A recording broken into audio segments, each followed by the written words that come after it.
Antologi Pembacaan Firman Tuhan yang Maha Kuasa.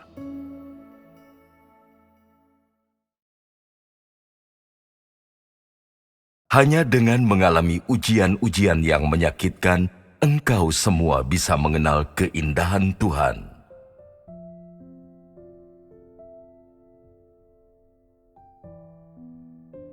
Sebenarnya, seberapa besar engkau mengasihi Tuhan sekarang ini?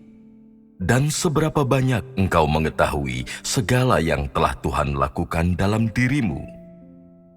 Ini adalah hal-hal yang perlu engkau pelajari. Ketika Tuhan datang ke dunia, segala sesuatu yang telah Tuhan lakukan dalam diri manusia dan izinkan untuk manusia lihat adalah agar manusia bisa mengasihinya dan benar-benar mengenalnya. Bahwa manusia mampu menderita bagi Tuhan dan dapat sampai sejauh ini.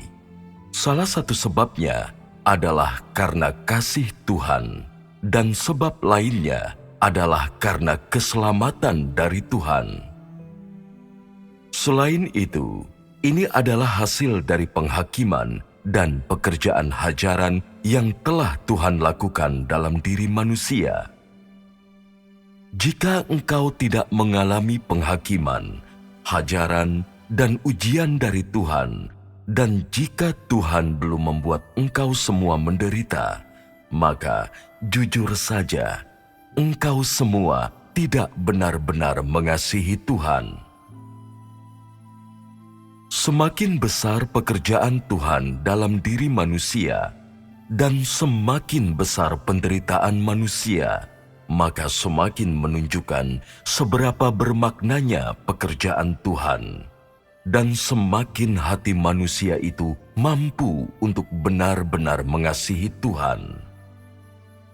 Bagaimana engkau belajar mengasihi Tuhan? Tanpa siksaan dan pemurnian, tanpa ujian-ujian yang menyakitkan, dan apalagi jika semua yang Tuhan berikan kepada manusia hanyalah kasih karunia, kasih, dan belas kasih. Apakah engkau akan mampu mencapai titik di mana engkau benar-benar mengasihi Tuhan? Di satu sisi, selama ujian dari Tuhan, manusia menjadi mengenal kekurangan-kekurangannya dan melihat bahwa ia tidak penting, hina, dan rendah. Bahwa ia tidak memiliki apa-apa dan bukan apa-apa. Di sisi lain, selama ujiannya, Tuhan menciptakan lingkungan yang berbeda-beda bagi manusia yang membuatnya semakin mampu mengalami keindahan Tuhan. Walaupun kesengsaraan yang dialami berat dan kadangkala tak tertahankan, bahkan mencapai tahap duka cita yang meremukan. Setelah mengalaminya, manusia melihat betapa indahnya pekerjaan Tuhan dalam dirinya. Dan hanya di atas dasar ini, lahirlah dalam diri manusia kasih yang sejati kepada Tuhan. Sekarang ini, manusia melihat bahwa dengan kasih karunia, kasih, dan belas kasih Tuhan saja, ia tidak mampu benar-benar mengenal dirinya sendiri, apalagi mengetahui esensi manusia. Hanya melalui pemurnian dan penghakiman dari Tuhan, dan dalam proses pemurnian itu sendiri, manusia bisa mengenal kekurangan-kekurangannya dan mengetahui bahwa ia tidak memiliki apa-apa. Maka, kasih manusia akan Tuhan dibangun atas dasar pemurnian dan penghakiman Tuhan. Jika engkau hanya menikmati kasih karunia Tuhan, memiliki kehidupan keluarga yang penuh damai atau berkat secara materi, berarti engkau belum mendapatkan Tuhan, dan keyakinanmu kepada Tuhan tidak bisa dikatakan berhasil. Tuhan telah menjalankan satu tahap pekerjaan kasih karunia dalam daging dan telah memberikan berkat-berkat materi kepada manusia. Tetapi manusia tidak bisa disempurnakan hanya dengan kasih karunia, kasih dan belas kasih saja. Dalam pengalaman-pengalamannya, manusia mengalami sebagian kasih Tuhan dan melihat kasih dan belas kasih Tuhan. Tetapi setelah mengalaminya selama beberapa waktu, ia melihat bahwa kasih karunia dan belas kasih Tuhan tidak mampu membuat manusia sempurna, tidak mampu menyingkapkan apa yang rusak dalam diri manusia, dan tidak mampu menghilangkan watak manusia yang rusak atau menyempurnakan kasih dan imannya. Pekerjaan kasih karunia Tuhan adalah pekerjaan satu periode, dan manusia tidak dapat menggantungkan diri pada menikmati kasih karunia Tuhan untuk mengenalnya. Melalui apa penyempurnaan Tuhan atas manusia bisa dicapai? Ini dicapai melalui watak benarnya. Watak Tuhan terutama terdiri atas kebenaran, murka, kemegahan, penghakiman, dan kutuk, dan Dia menyempurnakan manusia terutama melalui penghakimannya. Sebagian orang tidak paham dan bertanya, mengapa Tuhan hanya bisa menjadikan manusia sempurna melalui penghakiman dan kutuk? Mereka berkata, jika Tuhan mengutuk manusia, bukankah manusia akan mati? Jika Tuhan menghakimi manusia, bukankah manusia akan terkutuk? Lalu bagaimana ia masih bisa disempurnakan?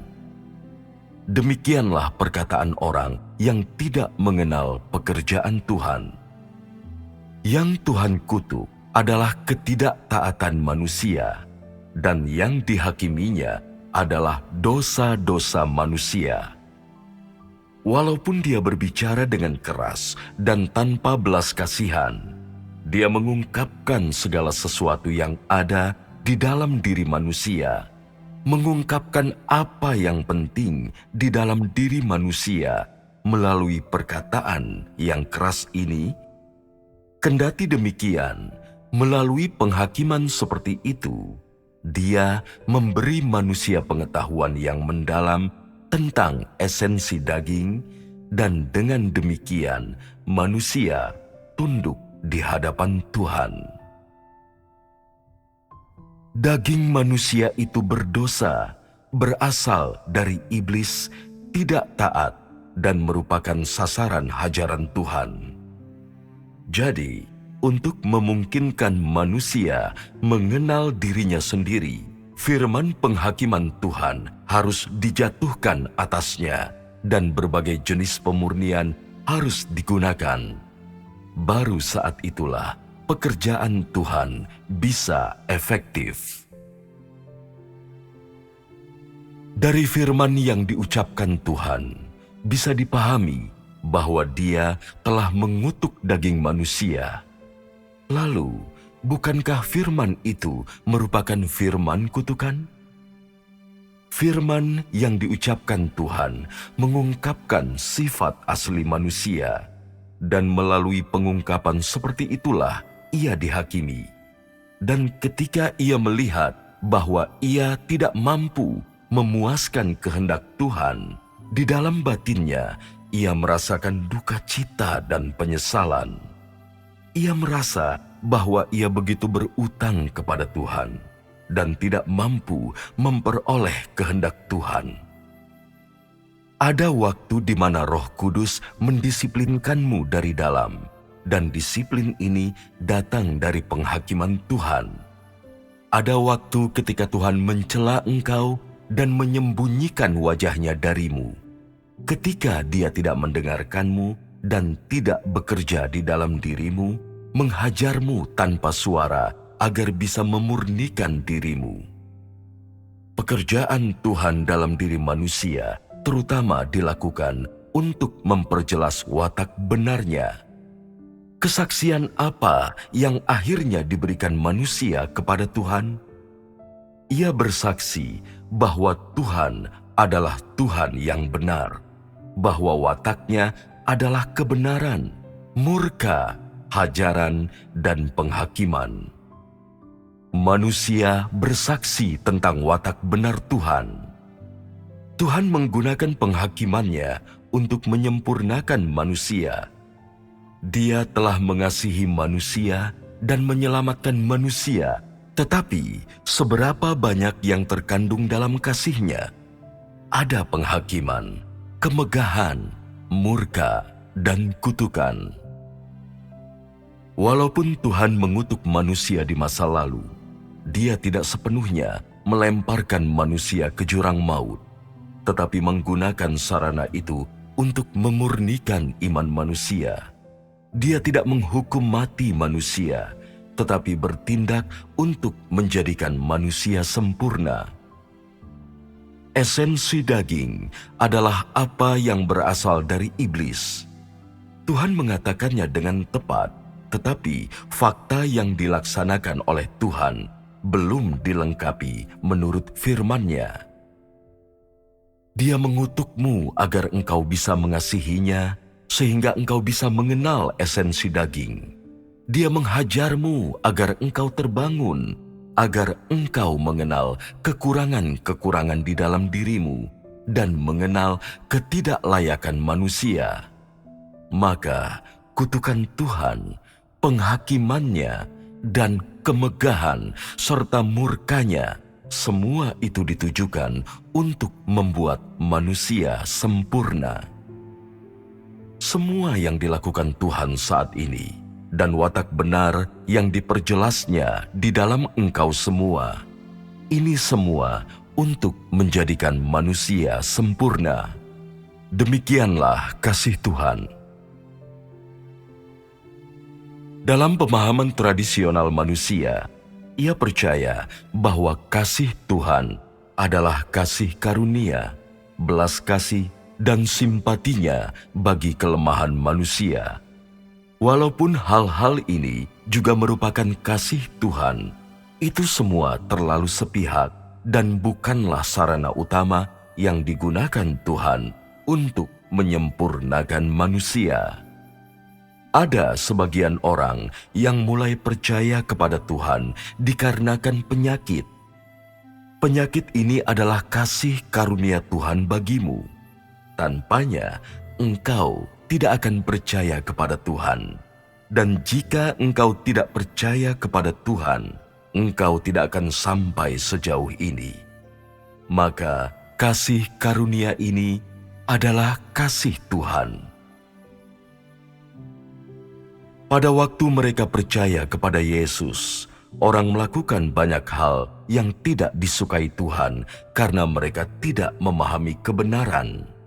Tetapi Tuhan memiliki kasih dan belas kasih, dan Dia telah membawa manusia sejauh ini, dan walaupun manusia tidak memahami apa-apa, Tuhan masih mengizinkan manusia mengikutinya. Terlebih lagi, Dia telah memimpin manusia sampai saat ini. Bukankah ini kasih Tuhan?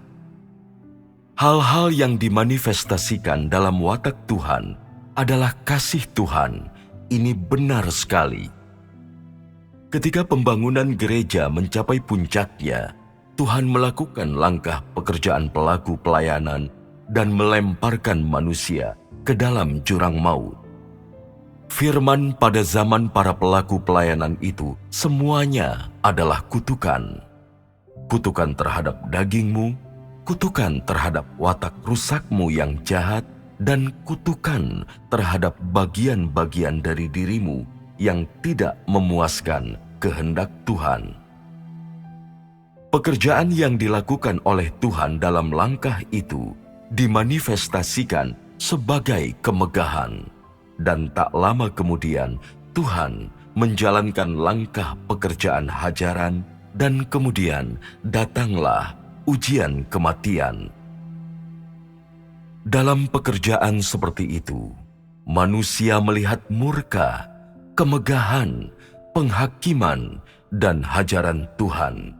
Tetapi ia juga melihat kasih karunia Tuhan serta kasih dan kemurahan-Nya. Semua yang Tuhan lakukan dan semua yang terwujud sebagai watak-Nya adalah kasih-Nya kepada manusia. Dan semua yang Tuhan lakukan mampu memenuhi kebutuhan manusia. Dia melakukannya untuk menyempurnakan manusia, dan Dia membekali manusia menurut tingkat pertumbuhannya.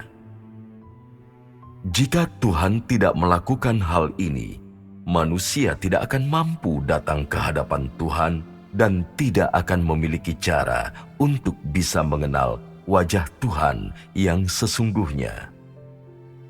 Sejak orang mulai percaya kepada Tuhan sampai sekarang, Tuhan secara bertahap telah membekali manusia menurut tingkat pertumbuhannya, sehingga di dalam batinnya manusia perlahan-lahan mengenal Dia. Baru setelah sampai kepada saat inilah manusia menyadari betapa mengagumkannya penghakiman Tuhan. Langkah kerja pelaku pelayanan adalah insiden pertama pekerjaan kutukan sejak zaman penciptaan sampai sekarang. Manusia dikutuk ke dalam jurang maut. Jika Tuhan tidak melakukannya, sekarang ini manusia tidak akan memiliki pengetahuan yang sejati tentang Tuhan. Hanya melalui kutukan dari Tuhanlah, manusia secara resmi berhadapan dengan watak-Nya. Manusia disingkapkan melalui ujian para pelaku pelayanan. Manusia pun memahami bahwa kesetiaannya tidak bisa diterima, bahwa tingkat pertumbuhan dirinya terlalu kecil, bahwa ia tidak mampu memuaskan kehendak Tuhan, dan bahwa klaim-klaimnya untuk memuaskan Tuhan di sepanjang waktu tidak lebih dari perkataan belaka. Walaupun Tuhan mengutuk manusia dalam langkah kerja pelaku pelayanan, jika ditelaah kembali, langkah pekerjaan Tuhan itu mengagumkan.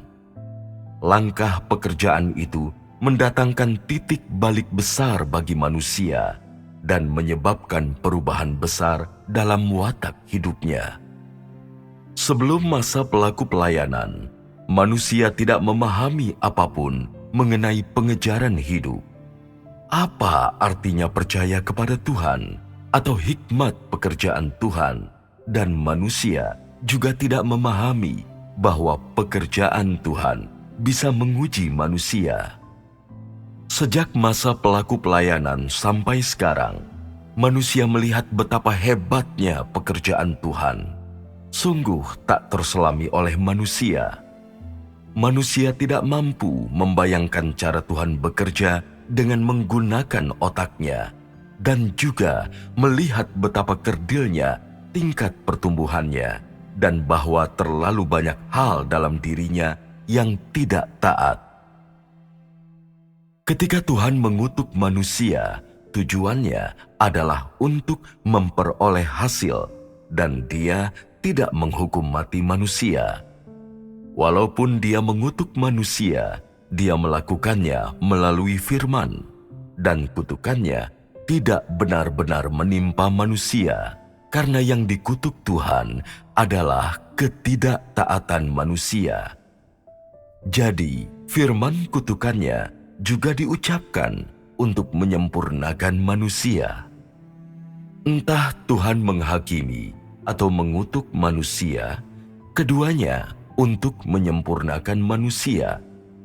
Keduanya bertujuan menyempurnakan apa yang tidak murni di dalam diri manusia. Melalui sarana ini, manusia dimurnikan, dan apa yang kurang dalam diri manusia disempurnakan melalui firman dan pekerjaannya. Setiap langkah dari pekerjaan Tuhan, entah itu firman yang keras atau penghakiman atau hajaran, menjadikan manusia sempurna dan sangat tepat.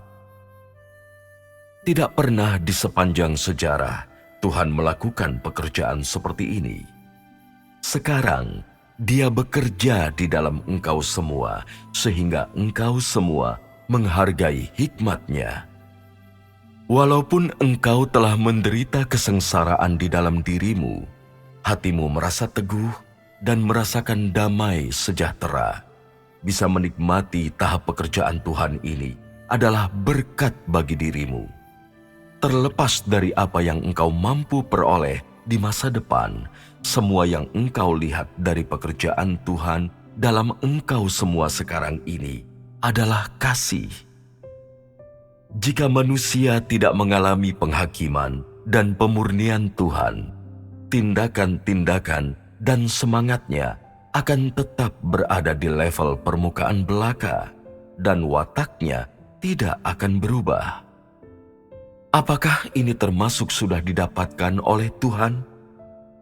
Sekarang ini, walaupun masih banyak hal dalam diri manusia yang congkak dan sombong, watak manusia jauh lebih stabil ketimbang sebelumnya. Penanganan Tuhan atas dirimu dikerjakan untuk menyelamatkanmu, dan walaupun engkau mungkin merasa sakit pada waktu itu, harinya akan tiba ketika terjadi perubahan dalam watakmu. Pada saat itu, engkau akan melihat kembali ke belakang dan melihat betapa bijaksananya pekerjaan Tuhan, dan pada saat itu, engkau akan mampu benar-benar memahami kehendak Tuhan. Sekarang ini, ada sebagian orang yang berkata bahwa mereka memahami kehendak Tuhan, tetapi tidak seorang pun yang terlalu realistis. Sesungguhnya, mereka mengatakan kepalsuan, karena pada saat ini mereka belum memahami apakah kehendak Tuhan adalah untuk menyelamatkan atau mengutuk manusia. Mungkin engkau tidak bisa melihatnya dengan jelas saat ini, tetapi harinya akan tiba di mana engkau melihat bahwa hari pemuliaan Tuhan telah tiba, dan engkau akan melihat betapa bermaknanya mengasihi Tuhan, sehingga engkau akan mengenal kehidupan manusia, dan dagingmu akan hidup dalam dunia yang mengasihi Tuhan, sehingga rohmu akan dibebaskan, hidupmu akan penuh sukacita, dan engkau akan selalu dekat dengan Tuhan dan memandangnya. Pada saat itu, engkau akan benar-benar tahu betapa berharganya pekerjaan Tuhan sekarang ini. Sekarang ini, sebagian besar orang tidak memiliki pengetahuan itu. Mereka percaya bahwa penderitaan tidak ada nilainya. Mereka dijauhi oleh dunia, kehidupan rumah tangga mereka bermasalah, mereka tidak dikasihi Tuhan, dan prospek mereka suram. Penderitaan sebagian orang mencapai titik ekstrim, dan pikiran mereka mengarah kepada kematian. Ini bukanlah kasih kepada Tuhan yang sejati. Orang-orang seperti itu adalah pengecut. Mereka tidak memiliki ketekunan, mereka lemah dan tidak berdaya.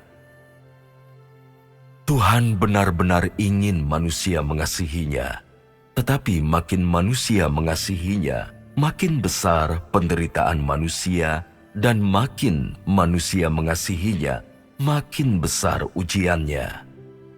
Jika engkau mengasihinya, semua jenis penderitaan akan menimpamu. Dan jika engkau tidak mengasihinya, mungkin segala sesuatu akan berjalan dengan lancar bagimu, dan semuanya akan damai di sekelilingmu. Ketika engkau mengasihi Tuhan, engkau akan merasakan bahwa banyak hal di sekelilingmu tidak dapat diatasi, dan karena tingkat pertumbuhan dirimu terlalu kecil, engkau akan dimurnikan. Apalagi engkau tidak akan mampu memuaskan Tuhan, dan engkau akan terus merasa bahwa kehendak Tuhan terlalu tinggi, jauh dari jangkauan manusia. Karena semua ini, engkau akan dimurnikan. Karena ada banyak kelemahan di dalam dirimu, dan karena banyak hal tidak mampu memuaskan kehendak Tuhan, engkau akan dimurnikan di dalam dirimu. Namun, engkau harus melihat dengan jelas bahwa penyucian hanya bisa dicapai melalui pemurnian. Maka, selama akhir zaman ini, engkau semua harus menjadi saksi bagi Tuhan. Seberapa besarnya pun penderitaanmu, engkau harus menjalaninya sampai akhir, dan bahkan sampai helaan napasmu yang terakhir, engkau tetap harus setia kepada Tuhan dan berada dalam pengaturan Tuhan. Hanya inilah yang disebut benar-benar mengasihi Tuhan, dan hanya inilah kesaksian yang kuat dan bergema. Ketika engkau dicobai oleh iblis, engkau harus berkata, "Hatiku milik Tuhan, dan Tuhan telah mendapatkan aku. Aku tidak bisa memuaskanmu. Aku harus mengabdikan seluruh diriku untuk memuaskan Tuhan." Semakin engkau memuaskan Tuhan, semakin Dia akan memberkatimu, dan semakin besar kekuatan kasih-Mu bagi Tuhan. Demikian pula, engkau akan memiliki iman dan tekad, dan akan merasa bahwa tidak ada yang lebih berharga atau penting dibandingkan kehidupan yang dihabiskan untuk mengasihi Tuhan. Bisa dikatakan bahwa manusia hanya perlu mengasihi Tuhan agar bisa hidup tanpa duka cita. Walaupun akan ada waktunya ketika dagingmu lemah dan engkau dilanda banyak masalah nyata, pada waktu itu engkau akan benar-benar bergantung kepada Tuhan. Dan di dalam rohmu engkau akan dihiburkan, dan engkau akan merasakan kepastian dan bahwa engkau memiliki sesuatu untuk bergantung. Dengan cara ini, engkau akan mampu mengatasi banyak lingkungan, sehingga engkau tidak akan mengeluh tentang Tuhan karena kesengsaraan yang engkau derita. Sebaliknya, engkau akan ingin menyanyi, menari, dan berdoa, berkumpul dan bersekutu, memikirkan Tuhan, dan engkau akan merasakan bahwa semua orang, urusan, dan berbagai hal di sekelilingmu yang diatur oleh Tuhan, semuanya itu sesuai. Jika engkau tidak mengasihi Tuhan, segala sesuatu yang engkau pandang akan menjemukan bagimu, dan tidak ada yang akan menyenangkan matamu. Dalam rohmu, engkau tidak akan bebas, melainkan tertindas. Hatimu akan selalu mengeluh tentang Tuhan, dan engkau akan selalu merasa bahwa engkau menderita begitu banyak siksaan, dan bahwa hal itu tidak adil. Jika engkau tidak melakukan pengejaran demi kebahagiaan, melainkan untuk memuaskan Tuhan, dan agar tidak dituduh oleh iblis, upaya seperti itu akan memberimu kekuatan besar untuk mengasihi Tuhan.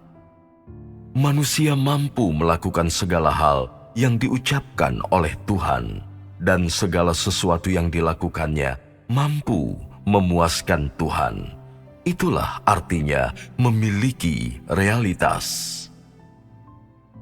Mengejar kepuasan Tuhan berarti menggunakan kasih-Mu kepada Tuhan untuk melakukan firman-Nya. Terlepas dari waktunya, bahkan ketika orang lain tidak memiliki kekuatan, di dalam dirimu tetap ada hati yang mengasihi Tuhan, yang sangat mendambakan dan merindukan Tuhan. Inilah tingkat pertumbuhan yang nyata. Seberapa besar tingkat pertumbuhanmu tergantung pada seberapa besar kasih-Mu akan Tuhan. Pada apakah engkau bisa tetap berdiri teguh ketika diuji? Apakah engkau lemah ketika situasi tertentu melandamu? Dan apakah engkau bisa mempertahankan pendirian ketika saudara-saudarimu menolakmu. Munculnya fakta-fakta ini akan menunjukkan seperti apa kasihmu kepada Tuhan. Bisa dilihat dari sebagian besar pekerjaan Tuhan bahwa Tuhan benar-benar mengasihi manusia, hanya saja mata roh manusia belum sepenuhnya terbuka dan tidak mampu melihat sebagian besar karya Tuhan dan kehendak Tuhan, maupun banyak hal yang indah tentang Tuhan. Manusia memiliki terlalu sedikit kasih sejati bagi Tuhan. Engkau telah percaya kepada Tuhan selama ini, dan sekarang Tuhan telah meniadakan semua sarana untuk melarikan diri. Secara realistis, engkau tidak punya pilihan kecuali mengambil jalan yang benar, yaitu jalan yang benar yang kepadanya engkau telah dituntun melalui penghakiman yang keras dan keselamatan agung dari Tuhan. Hanya setelah mengalami kesulitan dan pemurnian, manusia bisa mengetahui bahwa Tuhan itu indah. Setelah menimba pengalaman sampai saat ini, bisa dikatakan bahwa manusia telah mengenal sebagian dari keindahan Tuhan. Tetapi ini tetap belum cukup, karena manusia begitu kurang. Manusia harus mengalami lebih banyak pekerjaan Tuhan yang ajaib dan lebih banyak pemurnian dari penderitaan yang diatur oleh Tuhan. Sesudahnya, barulah watak hidup manusia bisa berubah.